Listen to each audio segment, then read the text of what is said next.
first introduction to music was when my parents took me to a festival and I saw Florence and the Machine. That was the first big introduction. And after that, my first guitar tutor was in primary school, and he was called Walden. And I started playing the acoustic guitar and doing some more classical stuff, and so I'd learned some nursery rhymes.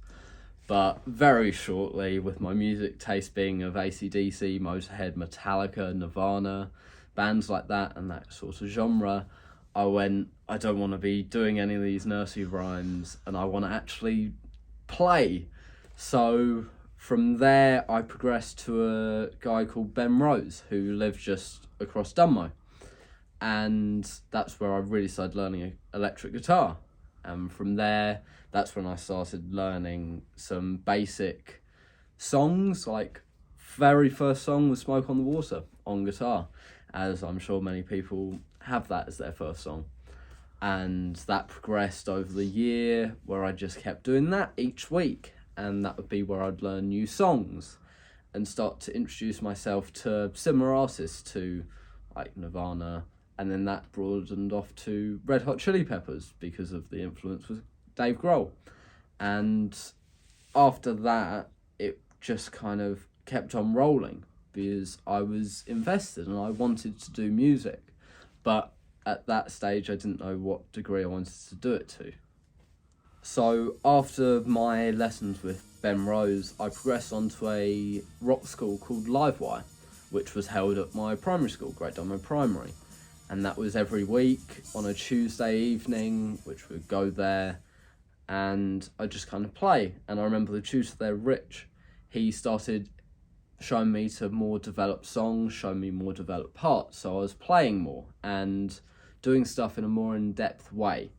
And that's where I started just learning to play and play a song through and start to learn the aspects of it, but not in a theoretical sense just yet. It was very much focused on I need to play first.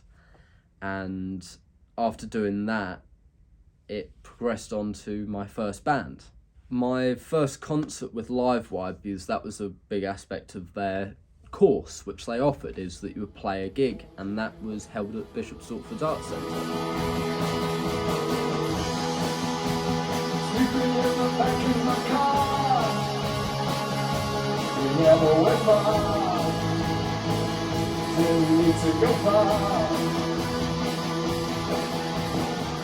And I remember being 7 at the time and got up on stage, and I was the only one there, and I had this hat and no one else had it, and I had my guitar real low, just as any punk rock guitarist would, and it was amazing. I was nervous as I got up, because obviously all our students, because it was every Livewire school that came together and played this gig, as you put your names down for songs and just went up.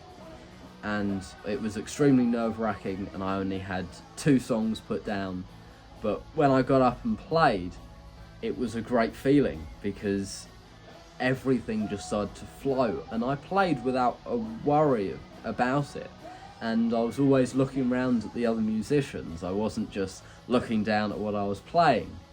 And I started just seeing what the other musicians were doing and what the tutors were doing, because that was a big thing, is that they had the tutors there to provide a support. And I mean, it was mainly guitarists and drummers, because they're the cool guys. They're seen as like the big heads of the band. But yeah, with many years at Livewire, it took until about late 2017 to start to form my own band, because that was when I transitioned from guitar to bass. Because all the years I was playing guitar, and with Rich at Livewire, he was showing me these ways of playing, and my first introduction to soloing was over a blues. And he would get me to use the pentatonic, but he wouldn't tell me what notes I was playing. I was just told, this is the shape which you're going to use, play it here. Don't move it around, just here, and make the notes that you play meaningful. And after the years, when it came to 2017, that's when I got my first bass.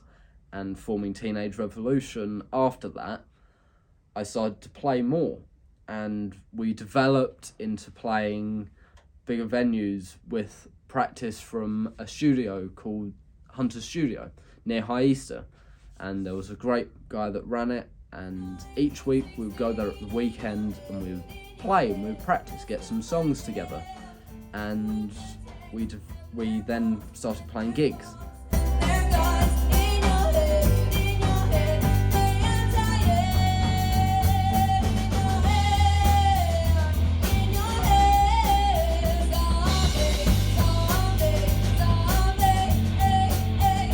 Our first venue that we played at was a pizza place local to us in Dunmow called the Two Eddies, and it was from my dad playing there with his band, the Jumble of Chords.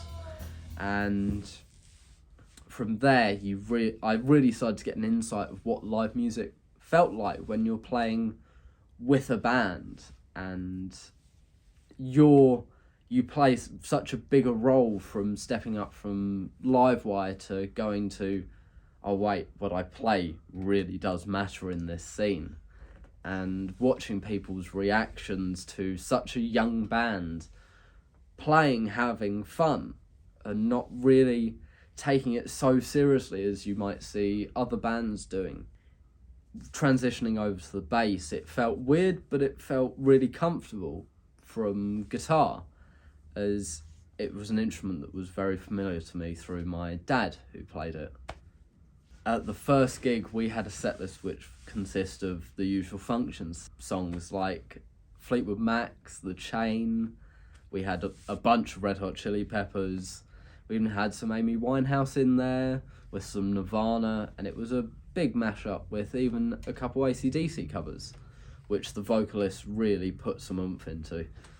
With the progression of the band Teenage Revolution, I started to look around at some places nearby where I lived, Dunmow, and from there we discovered Saffron Walden, and there was a jam that went on there, and me and the guitarist Toby, we went there and started to attend the jam night that was there, and we even brought along the band, and we even started the thing of playing Superstition, which very shortly after many people played and it got banned, which was a great thing, but it was a great time.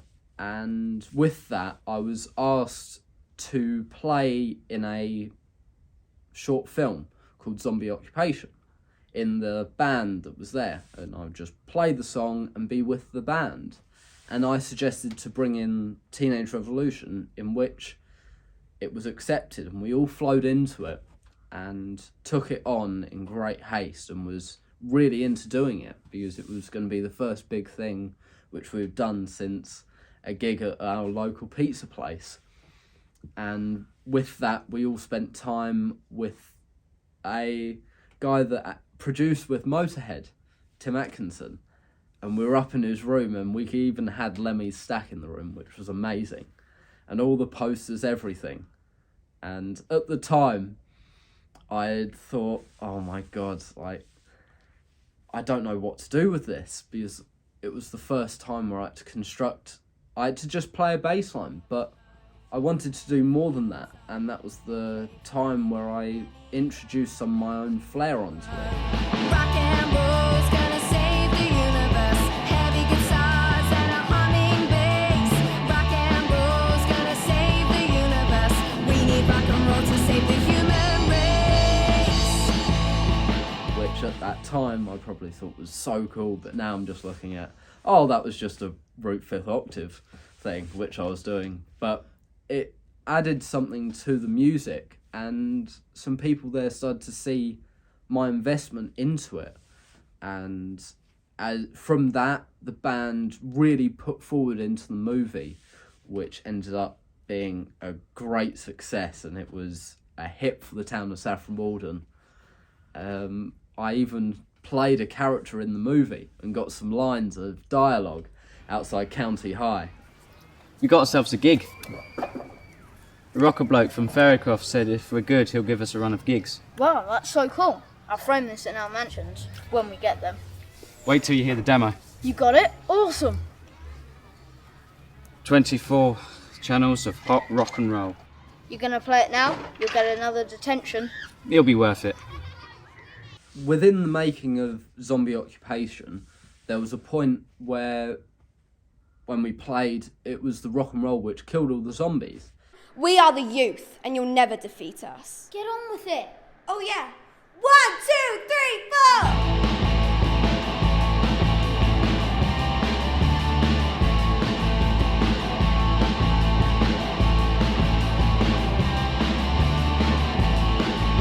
In every town and every city, every schoolyard and every home, from every hilltop and cave dwelling, anywhere that you may roam. Rock and roll's gonna save the universe. Heavy guitars and a humming bass. Rock and roll's gonna save the universe.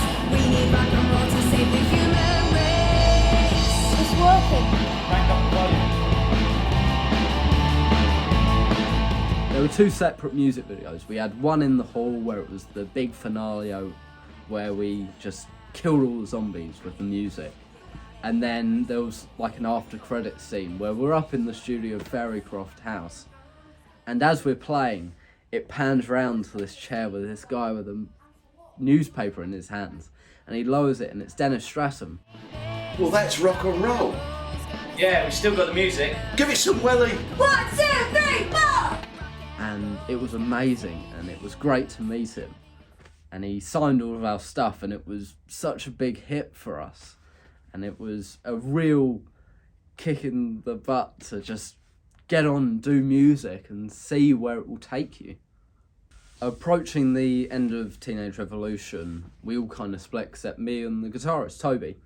And we went on to find a drummer who was local to Saffron Walden, and we met him at the Fairycroft Jam, which from there we started to play together and really start to form a bond. And with that we met an amazing singer called Maria Cons, who's now up near Leeds in Sheffield. She's really big in that scene up there. And we started playing, and from there we actually auditioned for a Britain's Got Talent, where we went along and I was the head voice of the band, which was strange because I was the youngest. And it was a great point in time as we saw a big opportunity, took it and went. But nothing happened because they denied us. But we still stuck together and started to progress and found new feet. And from Livewire, we had two of the tutors, Curtis and Jack, and they had a band called Pocket Dust, which they owned a studio up near High Easter once again.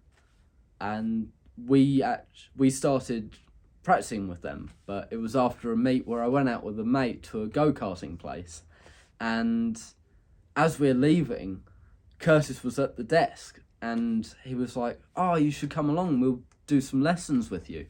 So we went along to it, and that's when my knowledge of theory started to pick up, because they pushed us, as it was me, Toby, and the drummer from Teenage Revolution who went there, and that's where the bond started to build up, and then eventually that broke down. But me and the guitarist still stayed together, and I continued with Curtis, which was a big thing, as he wasn't a bass player. So he started to teach me new ways of thinking around when you're playing within a musical environment. Look at all these different aspects, and at that time I was a big metalhead, like all metal, Slipknot, System of a Down, Behemoth. And at the falling part of Teenage Revolution in 2019, that's when I went to Download, which was once again a massive eye-opener for me, as I went with the guitarist Toby, because both of us were really into Slipknot, and that's why I got a 5-string. And it was entirely black, because it was like death metal, just all in. And Curtis persisted and kept on showing me different artists, and I remember Sejuk by Stevie Wonder was one he was showing me and going, "Look at this, like you should really check this out." And I was like, "Nah, not interested." And it was like with so many things, how he introduced me to Yebba, and Scary Pockets and all these other bands, which I took no notice of at the time because I was so narrow-minded, as every musician is at the beginning. You see a genre and you think, this is all I want to do, this is everything. Like, there's nothing that beats this, but you progress. During the early stages when I was still in secondary school, so when I was about 14, 15, with the exploration up to Saffron Walden, we found a thing called Writer's Room, which was a place for young people to go and express their creativity. And the lot there were amazing, and the person who ran it there was absolutely phenomenal. It was a place where you could be free and there was no restrictions. And Paul Bellamy, who was the head honcho of that place, he showed us a way which not many other adults would really express or tell us, be free and start to experiment. And after a short period of time there, I started writing songs and started getting lyrics written down, as the others were very much into poetry. I wasn't so keen on it because I've never been into books. Like, all throughout my life, whenever I've been handed a book, I find it so hard to sit down and read it, and it's not something that appeals to me. But writing songs and writing lyrics, it's a form of poetry, but not something that's seen as poetry a lot of times. Like within school education, it's very rare that you look at songs unless you're in a music class. And with Writer's Room, I remember walking out of the room because I said, can I go out to the piano? Because there was one in the hall where the dancers were. And I went in and I just started playing and started singing. Wasn't the best, but I just started experimenting and finding what's on the other side of my comfort zone. Where am I not comfortable and what can I see in something new?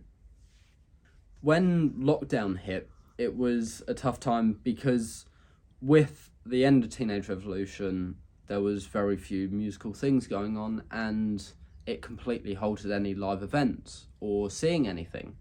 And at that time, it was schoolwork, which was the main focus, and there wasn't much to do because I'm a very practical person. I can't, if you sit me down and give me a book of notes to write out, I can't do it. Nothing will go in. I can write it out. I can read a book extremely quick, but I will have no interest and won't retain any information from it. And the only few subjects which really spoke to me were English and music, because it was something I could still do, but with a grave lack of understanding and very quickly losing motivation to play because there wasn't the jam nights going on. There wasn't events to go and see and go, oh, that's so cool what that person's doing, let me learn that.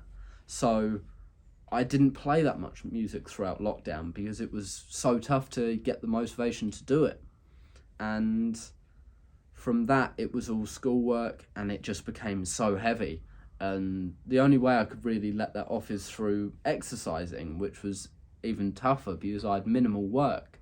But that's where I learned a valuable lesson, where you can find something to do with what you have, no matter what. I just had a couple small 3-kilogram dumbbells and a kick pad, which I had from karate, which I did. And I would just involve them in everything, jumping over it, just some form of activity to be practical. And I would always have music playing whenever I was doing it. So even though I wasn't playing, I was listening a lot. And that's something which loads of musicians, even just regular people, forget, is music isn't just the art of playing, it's the art of listening to it and thinking, oh, that's nice what's happened there. Like, what has gone on behind that to make that happen? And with lockdown progressing, I just listened to so many artists, and I didn't have a specific genre, because by that time I'd started to progress with Curtis as I become more open-minded, and I thought, you know what, he's actually got some points to make, And with that, I started discovering new things.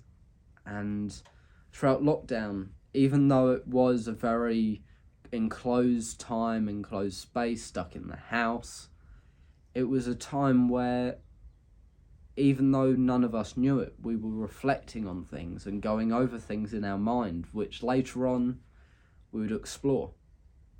Fynfest is an event which my parents put on after I had left primary school going into secondary school, and that was 3 years before lockdown, as a kind of morale boost and to show just because I'm different doesn't mean I can't do something cool or have something cool going on. And with that, my dad brought his band in, the Jumble Accords, and they played a lot of it, and I was always sat by their side, and I even started playing in some of their sets, which was whilst I was still on guitar. And as it progressed onto bass, I started playing more and more and getting an insight of there are so many musicians out there and there is great talent, you just have to look for it. So as the years progressed, we got better and better musicians and the quality just got better. But it was something which, looking back now, was amazing because it was for free. We just put out food, we made food, we got people to bring drinks along. It was just a massive social event. And with the year without, it was really missed. But now, the place we're in now is a studio in my garden which my dad built, which I'm extremely grateful for. And this was the year before lockdown. We had the foundation of this, which was when Fynfest really started growing. And we even hired in a bull, which was hilarious. It was one of the rodeo bulls, and loads of people had great fun. Music was going all day because people were enjoying it, and it's great to see the influence which music has on people and how much they can just let go of everyday life and just think, I can be free, I can dance, I can be me without any restrictions, and be around like-minded people, which loads of people are afraid to do because they think, is there a crowd of people like me? And there always will be. They're not going to be there always. You have to look for them and you have to find the right places. And after lockdown, as secondary school progressed, we had more musicians coming in, and I played in more. And with getting a new bass, there was a newfound power which I felt. And you really start understanding the depths to music, that you can play in so many different areas without setting limitations. Never think that's too much, because even though it may be, you can push yourself to do better and you can get there in the end. It doesn't matter how long it takes, you're putting in the work.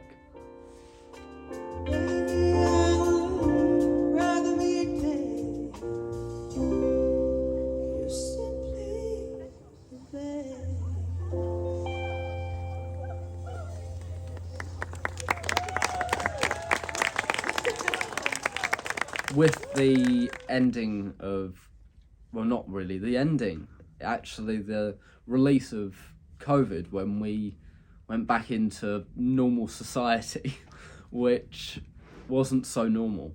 We had the Ferrycroft Jam, which my dad had actually got himself a place in the house band, where he had his 1970s jazz bass, which is an amazing bass. And he played it, and he loved it, and everyone became super friendly because it was an audience and a crowd of people that wanted to play for the fun of playing. And through that, I started playing with loads of people and progressing and seeing different songs, and that through Livewire, just turning up each week and learning the songs in the first 5-10 minutes to make the most of the sessions I had came in handy as I was there. And I would have my phone and I would just search up the songs or listen to them and play them. I used tabs then, so I wouldn't know the notes. I would just play whatever was given to me. I would make it up on the spot and be put into scenarios which I wasn't comfortable in, but thought, this is really good.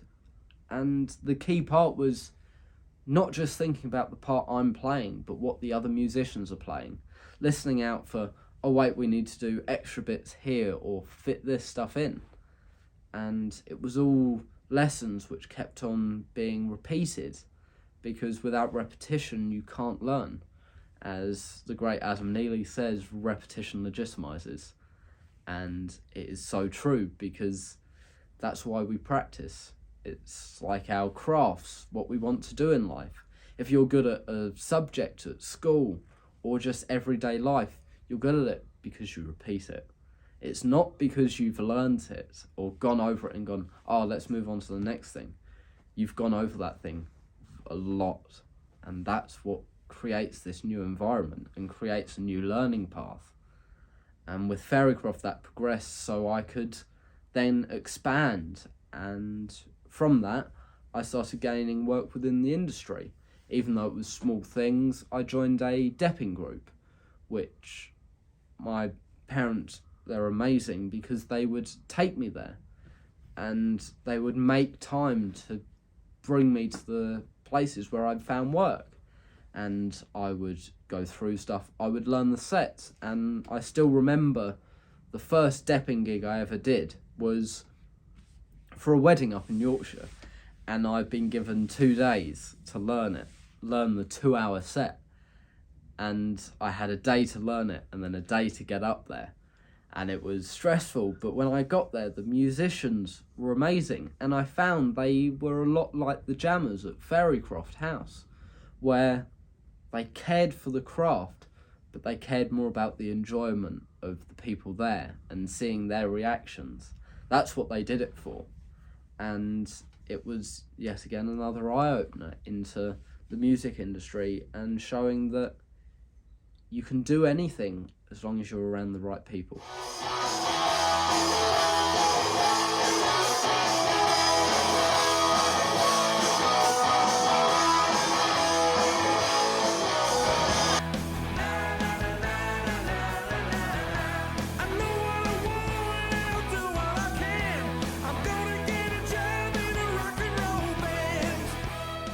With the progression with some of the musicians from Fairycroft, like Louis Dolby, and still with the guitarist from Teenage Revolution, Toby Hancock, we would play, and Louis was very blues related because of his tutor, who was John Shearer. And from that we started to form a blues band and go to blues venues, but I wasn't very keen on it. And I would still play it, because you can't neglect genres just because you don't like it. You have to be able to play everything. It's not whether you want to do it, it's what you can learn from it. As at first you might think, oh, I'm just playing this, but it will progress. And with that, we got a guitarist in, and we were extremely lucky to meet him, and he was Dan Murphy, who I still play with to this day. And he is an exceptional guitarist. He is definitely going to go places, because he is insane. He turned up to the Fairycroft Jam after we started introducing him to the blues band and playing round at blues jams. He would always be complimented because he led the band, and me and him started forming a bond. As that kind of progressed, the blues became more familiar to me, but unconsciously. So with that, I've started to get ideas of where I wanted to really go. And one of those places was a college called Colchester Institute, which is where Dan went.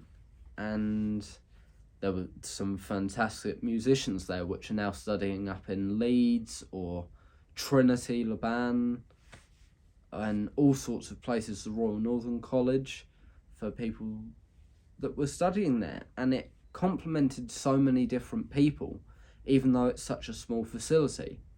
And the tutor really digs in deep. So with my progression onto Colchester Institute through the likes of Dan Murphy, the tutor there, Michael Allen, he was amazing. And at first you're kind of like, what does this guy know? And soon enough you're like, he knows everything.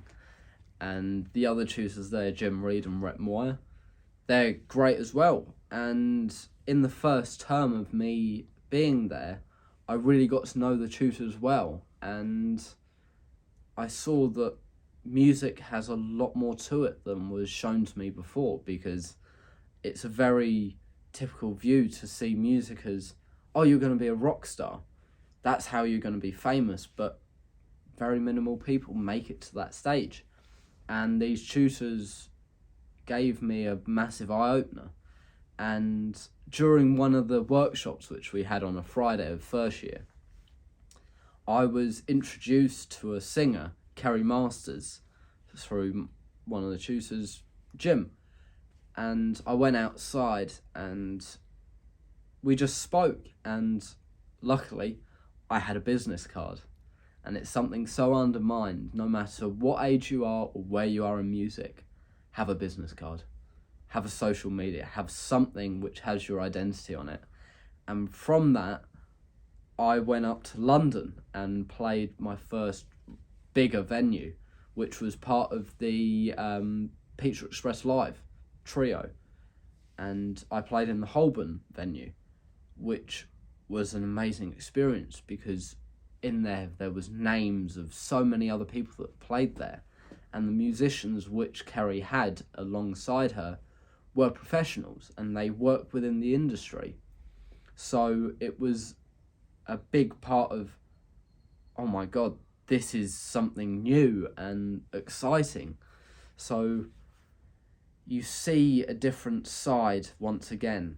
There's never an end to the story. There's always a new path. It's like the multiverse. There's so many different strands, and throughout your life you'll be taken on many of them, and you get to choose and wind. And sometimes not every strand leads somewhere. Like, you'll have an experience with a band which will split up, but from that you'll go somewhere else, and it keeps flowing. And with Kerry it progressed. So I then brought Dan into the band after the guitarist couldn't do anymore. And that's where we started playing together a lot more. And at the Institute, I began to be really entwined with the Year 2s, which were studying there. So in their Wednesday sessions, I had a lesson in my Year 1 schedule where I was meant to be up there talking about the current affairs of England and the UK and the world. But I skipped that and I went down to the Year 2's lesson, where we would sit in there and we would analyse a piece of music, we would chart it down or have it already charted out, and we would play it in that session and record it. So we would always be interacting, and many times the head of music would come down and he would always check where I am, because obviously many people, if they just skip a lesson, they're just skipping it. But for me, I was going somewhere where I was being more productive. I was seeing a new side of music and seeing what Curtis all those years ago was really on about, as all these things started to play together, where we were like, what's the key? What's the modal changes within these songs? What can you add? And what does your part do to influence the music? Which is something Michael Allen goes into very deeply, is what you're playing. Does it complement the music, or is it just you trying to show what you can do? And it's something which really developed my skills as a bass player, because if you look at a song, you think, oh, that bass line's really simple. But then you look at the syncopation of it. You see how the notes are placed. A great example is Flea from Red Hot Chili Peppers. When he plays a song, many bass players go to the root note, but in a few of the songs, he will start on a different note and he will work his way to the root to give more impact and to show there's more variety to what you can play.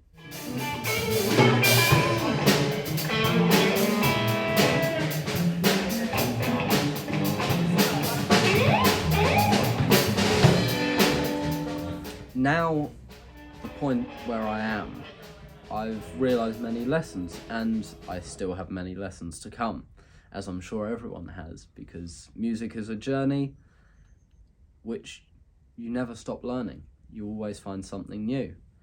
And throughout me doing the depping work, I realised that there are different scenarios which you can be placed in. Like, I did a gig up in Haverhill, which was an amazing gig to do because I saw a holiday park side of it where you have in-ear monitors and you have a track going on in the background, and the other musicians aren't really going to interact as much compared to if you have a band playing with each other. No backing tracks, no clicks. It creates a different environment. But then me and the guitarist, we got on really well, and it was great to see the reaction of people thinking, those guys are having fun up there. They're not just playing to a track, as now a lot of the music scene has come to that, where if you go round, it's a singer with a backing track in a pub, which they're just singing along to it. But where music really lies is when there's live musicians interacting with each other and loving what they're doing.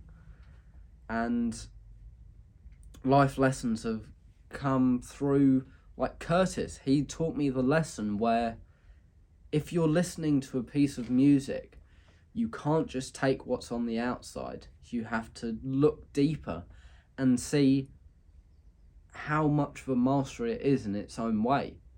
Like, you could look at a basic song and you could go, oh, that's simple, those chords are simple.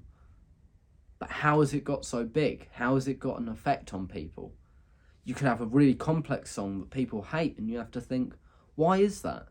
There's been so much work and effort put into here, so why doesn't it work? There's never a simple answer. There's simple aspects to understand, but to understand the bigger picture, you have to look further and you have to broaden your mind and not be so narrow. Like, all of us at some point will go, there's nothing but this. We will create a personality for ourselves. But soon enough you'll break that wall and you'll expand. And more lessons came along earlier on with a band where you're thinking, this is really going to work out, we're going to make it, and then it doesn't, and you have to think, why didn't that happen? Or what can I learn from this? You have to constantly be learning and adapting. And going back even further, you're going to learn the basics first, and that applies to everything. If I'm learning something now, like I've just started going over enclosures through my learning of jazz, and to look at it, you go back to the major scale, which you can see in a minor key and a major key and a blues. You can see the influence of that and see that the notes are in there. So no matter what level you are, whether you're a beginner, intermediate or advanced, or even a fully fledged professional, you have to go back to basics. Because if you don't understand the basics to the full extent, you can't progress with the more complex stuff. There's so much that can be in a basic structure which you can't see until it's shown to you, which you need to explore. We have the internet now, so instead of scrolling on your phone through social media, look up an artist or look up something which you think, I want to learn this, or explore a genre which you're not comfortable in. Not something that you hate, because you can't learn from something that you dislike. You can't force yourself to like something if it just doesn't work for you. The time will come and everything will flow. It's like a stream. You can't just build a dam and expect it to hold for eternity, because slowly the walls will wear down. But it can form different paths and you can see where it will take you. So just take every little detail and take every little bit of life and expand upon it. See what every possibility will be.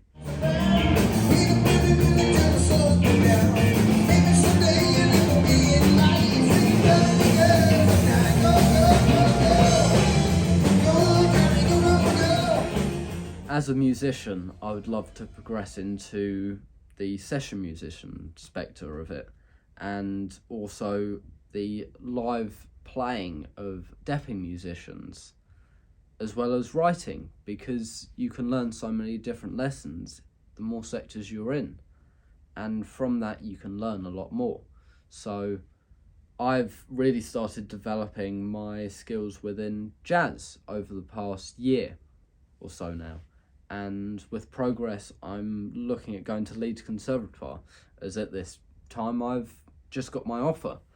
And you can see so many different aspects within music just by looking at so many different perspectives. But there will be one centre, but that centre can be so broad. So broaden your horizons and go out as far as you want to go. You don't have to have just one job.